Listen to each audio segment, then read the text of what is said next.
gabi sa inyo lahat. Sa videong ito, tatalakayin natin ang mga konsepto ng mga karapatan at tungkulin, pati na rin ang kanilang kaugnayan sa moralidad. At naisisiya sa atin kung paano nga ba ang bawat tao ay may karapatan at tungkulin na hindi lamang para sa kanilang sarili, kundi pati na rin sa buong komunidad at sa buong lipunan. Ang karapatan ay isang moral na kapangyarihan ng tao upang gawin, magkaroon o angkinin ang mga bagay na kailangan niya sa kanyang buhay. Ito ay moral dahil ang bawat tao ay may karapatan na hindi maaaring sa pilitang kunin o baguhin ng ibang tao. Ayon kay Santo Tomas de Aquino, may 6 na karapatan na hindi maaalis. Una, karapatan sa buhay. Ito ang pinakamahalaga sa lahat dahil kung wala ang buhay, wala din ang ibang karapatan. Ito ay nagbibigay ng limitasyon sa ibang karapatan tulad na lamang sa karapatan sa pribadong ari-arian. Kapag nilabag ang mga karapatang ito, maaaring maging sanhi ito ng pagsisisi o pagkakaroon ng pagkakasal. Pangalawa, karapatan sa pribadong ari-arian. Mahalaga ito upang mabuhay ng maayos, ngunit hindi ito dapat maging sanhi ng pang-aabuso sa iba. Pangatlo, karapatang magpakasal. Ang bawat tao ay may karapatang magkaroon ng isang pamilya, ngunit ito ay may limitasyon tulad na lamang ng edad at kalusugan.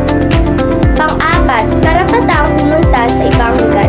Ang bawat tao ay may karapatang maghanap ng mas magandang oportunidad o lumayo sa peligro, tulad na lamang ng review. Pang-lima, karapatang sumamba o magpahayag ng pananampalataya. Ang bawat tao ay may karapatan sa kalayaan sa relihiyon, na hindi pwedeng pilitin o baguhin ng iba. Panghuli, ang pang-anim, karapatang magtrabaho o maghanap buhay. Ang bawat tao ay may karapatang magtrabaho at kumita, at ito ay may obligasyon na magpakita ng sipag at dedikasyon sa trabaho.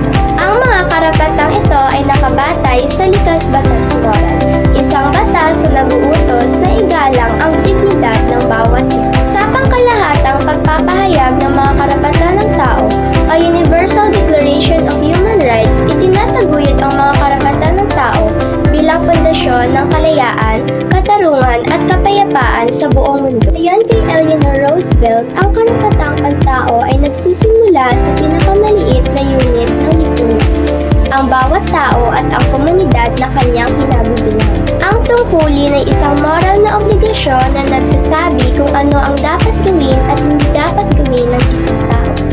Ayon kay Max Keller, ang pagiging moral ng tao ay nakasalalay sa pagtupad ng mga tungkulin. Ang tanggi sa mga tungkulin ay nagdudulot ng pinsala sa sarili at sa komunidad.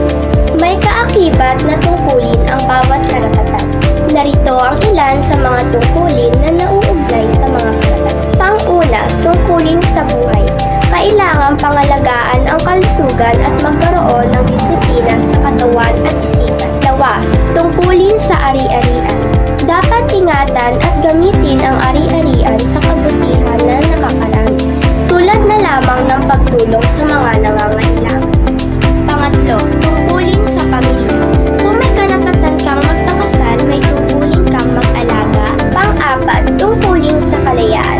May tungkulin tayong igalang ang limitasyon ng kalayaan ng iba at huwag abusuhin ang ating mga karapatan. 5. Tungkulin sa relihiyon. May tungkulin tayong igalang ang relihiyon at pananampalataya ng iba kahit magkaiba pa tayo ng paniniwala. At ang panghuli, ang pang-anim, tungkulin sa trabaho. May tungkulin tayong magsikap, magpakita ng kahusayan at maging tapat sa ating trabaho. Ang karapatan at tungkulin ay magkasangga sa pagtataguyod ng katarungan at kapayapaan. Kung ang bawat isa ay ginagalang ang karapatan ng kapwa at tumutupad sa kanilang mga tungkulin, magtataguyod ang isang mas maayos at makatarungang lipunan. Tatapos, mahalagang maunawaan natin na ang karapatan at tungkulin ay hindi maghihiwalay. Ang karapatan ay nagbibigay ng kalayaan at dignidad sa bawat isa. Samantalang ang mga tungkulin naman ay nagsisigurado na ang kalayaan ng isa ay hindi nakakasagasa sa kapakanan ng isa. Sa pamamagitan ng pagpapahalaga sa mga ito, makakamit natin ang tunay na katarungan, kapayapaan at kaunlaran sa ating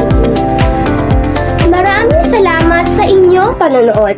Huwag kalimutang igalang ang karapatan ng iba at gampanan ang inyong mga tungkulin upang mapanatili ang kaayusan at katarungan sa ating komunidad.